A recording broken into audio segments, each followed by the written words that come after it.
Hello dear students, welcome again. और आज हम मैथ्स पेपर का एनालिसिस करने वाले हैं ऑब्जेक्टिव प्रश्नों का। चलिए शुरू करते हैं। सबसे पहले प्रश्न एक सही विकल्प चुनकर लिखिए। 96 व 91 का 26 26 और 91 का एचसीएफ क्या होगा। ठीक है, तो 26 और 91 का एचसीएफ आपको पता है कि ये विमर्श पोर्टल के प्रश्न बैंक में भी था। तो इसका सही आंसर क्या होगा? 13। क्या हो जाएगा? 13 है ना। अगला क्वेश्चन है द्विघात समीकरण एक्स का वर्ग धन बी एक्स धन सी के सी इज इक्वल टू 0 में शून्यकों का गुणनफल क्या होता है। आपको पता है कि इसमें शून्यकों का योगफल क्या होता है, माइनस बी अपान ए, और गुणनफल होता है सी अपान ए। तो जिसने सी अपान ए की है उसके सही है। उसके बाद देखिए प्रश्न पहला का तीसरा था एपी 2, 5, 8, 11, 14 में सार्वत्र डी का मान क्या है। ऐसे आप देखेंगे तो 5 में से 2 घटाएंगे तो 3 आएगा, 8 में से 5 घटाएंगे तो 3 आएगा। तो इसका सार्वंतर कितना हो जाएगा बच्चों? 3 हो जाएगा। अगला है परिमेय संख्या और अपरिमेय संख्या का योग होता है। परिमेय संख्या और अपरिमेय संख्या का चाहे योग हो या अंतर हो, हमेशा क्या होता है? अपरिमेय संख्या होता है। रैखिक समीकरण ए एक्स धन बी बराबर 0 में शून्यों की संख्या कितनी होगी। हमने पढ़ा है कि सर रैखिक समीकरण हो या रैखिक बहुपद हो, यदि शून्यकों की बात किया जाए तो कितना होगा? इसमें एक ही होगा। समीकरण में शून्यक होते हैं और बहुपद में क्या होते हैं? मूल होते हैं ना। तो रैखिक समीकरण में कितने एक मूल होंगे, एक शून्यक होंगे, और रैखिक बहुपद में एक मूल होंगे। तो इसका सही आंसर आएगा एक, है ना। चलिए आगे बढ़ते हैं। अगला है रूट दो एक कैसी संख्या है। आपको पता है कि रूट दो एक क्या है? अपरिमेय संख्या है। समकोण त्रिभुज में सबसे बड़ी भुजा को क्या कहते हैं? समकोण त्रिभुज में सबसे बड़ी भुजा को कहते हैं कर्ण। आपको पता है कि ऐसा समकोण त्रिभुज बनता है। ठीक है, तो ये जो भुजा रहती है, ठीक है, ये सामने वाली भुजा कहलाती कर्ण, ये वाली भुजा कहलाती लंब, और ये आधार। तो ये वाली भुजा सबसे बड़ी होती है। ठीक है, आगे देखिए सभी व्रत कैसे होते हैं। तो सभी व्रत समरूप होते हैं। ठीक है, उससे पहले क्वेश्चन था द्विघात समीकरण में व्यक्तिकर क्या होता है। तो व्यक्तिकर क्या होता है बच्चों? डी बराबर बी का वर्ग ऋण 4ac। फिर इसके तीन कंडीशन है, बी का वर्ग ऋण 4ac इज ग्रेटर देन 0। तो कैसे होंगे? वास्तविक मूल होंगे भिन्न भिन्न। बी का वर्ग ऋण 4ac बराबर 0 तो कैसे होंगे? समान मूल होंगे, वास्तविक ही होंगे। और बी का वर्ग ऋण 4ac लेस देन 0 तो काल्पनिक मूल होंगे। सभी व्रत समरूप होते हैं। हमने पढ़ा था कि सभी समबाहु त्रिभुज भी समरूप होते हैं, है ना। और सभी वर्ग भी समरूप होते हैं। तो सभी व्रत क्या होते हैं? समरूप होते हैं। समीकरण 3 x धन y 5 में यदि x बराबर 0 हो तो y का मान क्या होगा? क्या हो जाएगा? यदि x बराबर 0 हो तो 0 का जब 3 में गुना करेंगे तो 0 ही हो जाएगा। तो ये टर्म तो टोटल खत्म हो जाएगा, बचेगा y बराबर सिर्फ 5। ठीक है, ये सही है बच्चों। चलिए अब आगे देखते हैं। सत्य सत्य बताना है। सभी संख्याएं पूर्ण संख्याएं होती है? जी नहीं। देखिए सब पूर्ण संख्याएं नहीं होती है सभी संख्याएं। ठीक है, उसके बाद है समकोण त्रिभुज में सबसे बड़ी बड़ी भुजा को लंब कहते हैं? नहीं, समकोण त्रिभुज में सबसे बड़ी भुजा को क्या कहते हैं? कर्ण कहते हैं। अभी हमने ऊपर देखा था। इसके बाद क्या है? समांतर श्रेणी में दो क्रमागत पदों का अंतर निश्चित होता है। तो ये सत्य है। चलिए बच्चों अगला क्वेश्चन है किसी पूर्णांक m के लिए प्रत्येक समपूर्णांक 2m के रूप में होता है। तो जी हाँ, ये भी सत्य है, क्योंकि सम संख्या है तो दो के गुणज के रूप में तो होगा ही, है ना।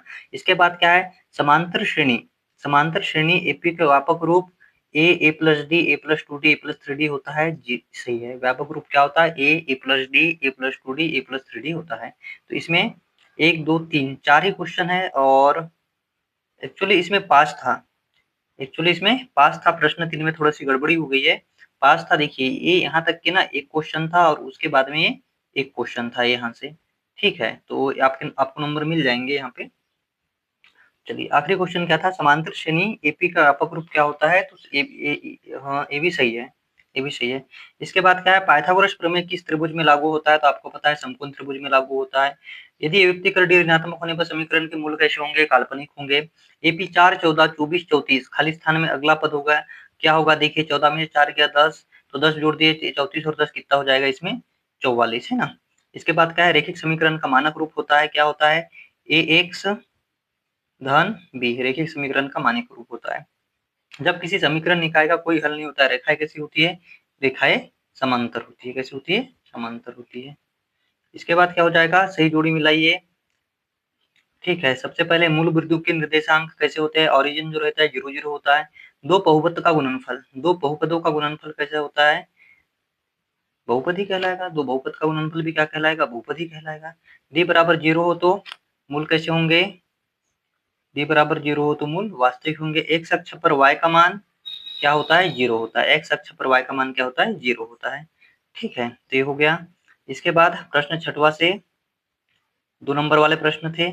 ठीक है, ज्यामिति निर्देशांक 8 2 में भुज व कोटि का मान लिखिए। तो ये सब आप लोग करके आए होंगे, सब आसानी क्वेश्चन थे। ठीक है दोस्तों, आज के लिए इतना ही। बताइए किसने 25 में से 25 सही किए हैं। 25 नंबर का था ऑब्जेक्टिव कि 20 नंबर का था? 5 5 5 25 25 नंबर का था टोटल ऑब्जेक्टिव। ठीक है, तो बहुत ही आसान था। चलिए बच्चों, अगला क्वेश्चन है, किसी पूर्णांक m के लिए प्रत्येक समपूर्णांक 2m के रूप में होता है। तो जी हाँ, ये भी सत्य है, क्योंकि सम संख्या है तो 2 के गुणज के रूप में तो होगा ही, है ना। इसके बाद क्या है, समांतर श्रेणी। समांतर श्रेणी एपी का व्यापक रूप A plus D A plus 2d A plus 3d होता है। जी सही है, व्यापक रूप क्या होता है, A plus D A plus 2d A plus 3d होता है।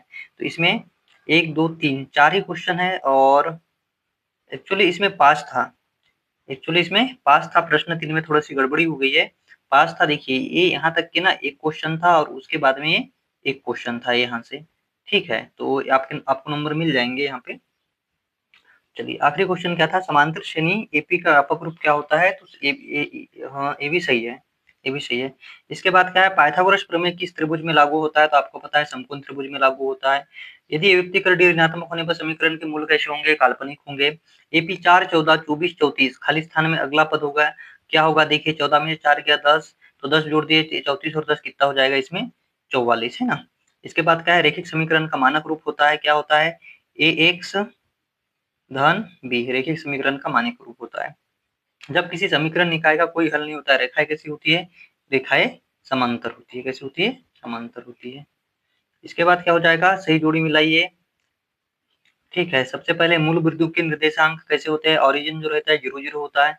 दो बहुपद का गुणनफल, दो बहुपदों का गुणनफल कैसे होता है, बहुपद ही कहलाएगा। दो बहुपद का गुणनफल भी क्या कहलाएगा, बहुपद ही कहलाएगा।